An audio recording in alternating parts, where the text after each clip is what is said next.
Assalamualaikum warahmatullahi wabarakatuh. Hai semua, perkenalkan nama saya Muhammad Irfan Asriki dengan NIM 501200005 dari program studi Ekonomi Syariah kelas 5A Fakultas Ekonomi dan Bisnis Islam UIN Sultan Taha Saifuddin Jambi. Nah, hari ini saya akan menjelaskan terkait hal-hal yang berhubungan tentang barisan dan deret serta penerapannya dalam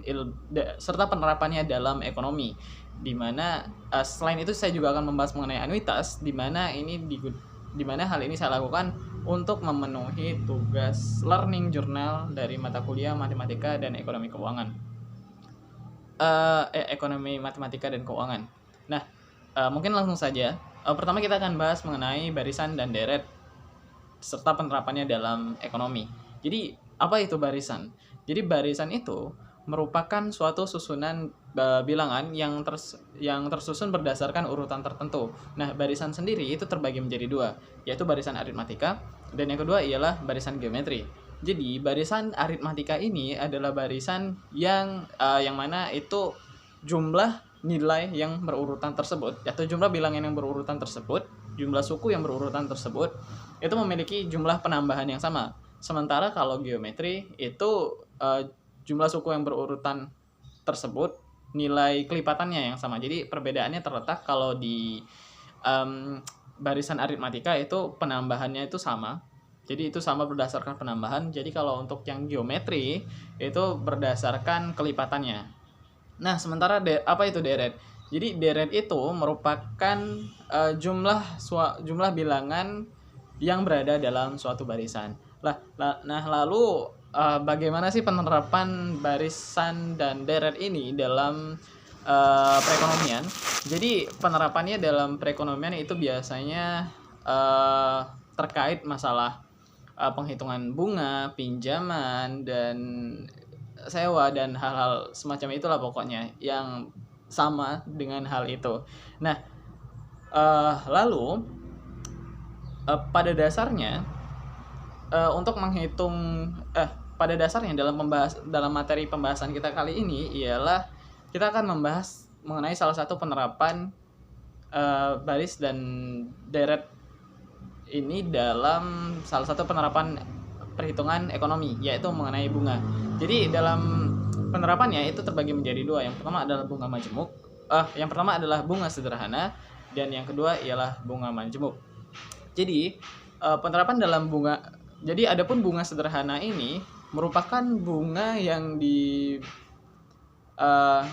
dibayarkan berdasarkan di akhir waktu. Nah, jadi untuk penghitungan dari bunga sederhana ini itu ialah P atau bunga sederhana ini sama dengan PIN atau P sebagai pokok pinjamannya, I itu adalah I itu adalah tingkat bunganya, dan N adalah jumlah tahun atau jumlah dalam kurun waktu tertentu ya. Jadi jumlah periodenya begitu.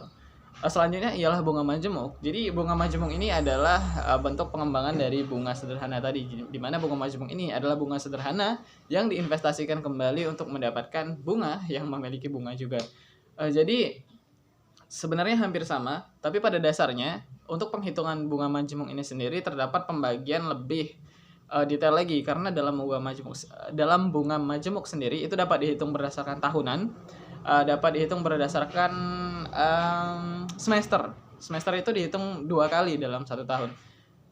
Yang kedua dihitung sebanyak 2 dalam 1 tahun. Dan kalau kuartal itu dihitung 4 kali. Dihitung 4. Sementara kalau bulan ya dikali 12 sesuai jumlah bulan dalam 1 tahun. Nah, jadi itu penjelasan mengenai barisan dan deret yang saya mengerti. Selanjutnya ialah kita akan menjelaskan mengenai anuitas. Jadi apa anuitas itu? Anuitas itu sendiri adalah rangkaian pembayaran ataupun penerimaan uang dalam kurun waktu atau periode tertentu. Anuitas ini terbagi menjadi 3. Yang pertama ada anuitas biasa, ada anuitas anuitas biasa, anuitas anuitas di muka, dan yang ketiga ialah anuitas ditunda. Ya, jadi anuitas biasa ini adalah anuitas yang dibayarkan di akhir periode. Sementara kalau anuitas di muka itu adalah bentuk pembayaran yang dibayarkan di awal. Nah, kalau anuitas tertunda ini itu biasanya dibayarkan setelah beberapa periode. Nah, untuk penerapannya sendiri itu pada dasarnya pada ekonomi itu biasanya mungkin pada kredit KPR, kredit perumahan rakyat, ada kredit bunga, ada kredit barang-barang elektronik dan kredit pinjaman dan hal-hal yang sejenis itulah pokoknya. Nah, jadi adapun dalam pembahasan kali ini kita akan fokus kepada anuitas biasa atau anuitas yang dibayarkan di akhir periode, di mana anuitas biasa ini juga terbagi menjadi dua, yakni anuitas dengan nilai present value atau nilai sekarang, atau nilai yang future value atau nilai masa depan. Nah, jadi untuk yang nilai sekarang ini adalah anuitas yang biasanya digunakan untuk mengukur KPR tadi, untuk tahu bahwasannya berapa yang harus kita bayarkan dalam kredit perumahan rakyat itu nantinya. Dan untuk pengukurannya sendiri itu menggunakan rumus PV sama dengan P ditambah PV itu P ditambahkan dengan 1 terus dikali 1 ditambah I dengan minus N, dimana N di sini adalah jumlah periodenya dan I itu adalah tingkat bunga dalam periode itu sendiri. Nah, selanjutnya adalah nilai terkait, kalau tadi nilai present value, nah yang selanjutnya adalah future value atau nilai future value atau nilai masa depan.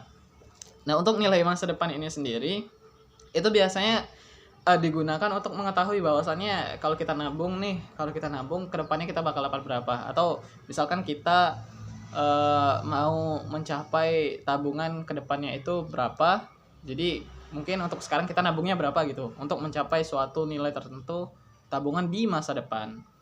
Nah, begitu pula untuk misalkan kita harus ngumpulin duit berapa nanti untuk mencapai suatu jumlah tertentu untuk asuransi.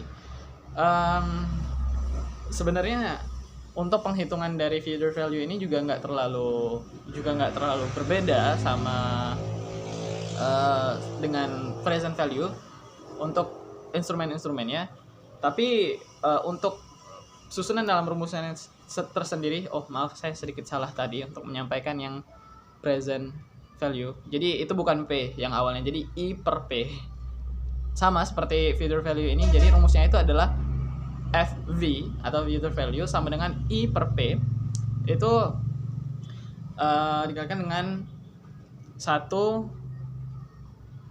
ditambah 1 itu, jadi nggak ada I lagi, 1 ditambah 1 terus N terus N-nya nggak minus, dan di belakangnya itu ada minus 1-nya.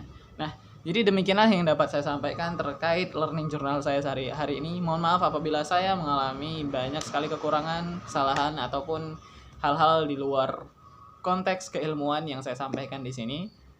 Jadi mungkin ini yang dapat saya sampaikan, semoga bermanfaat. Wabillahi taufiq wal hidayah. Wassalamualaikum warahmatullahi wabarakatuh.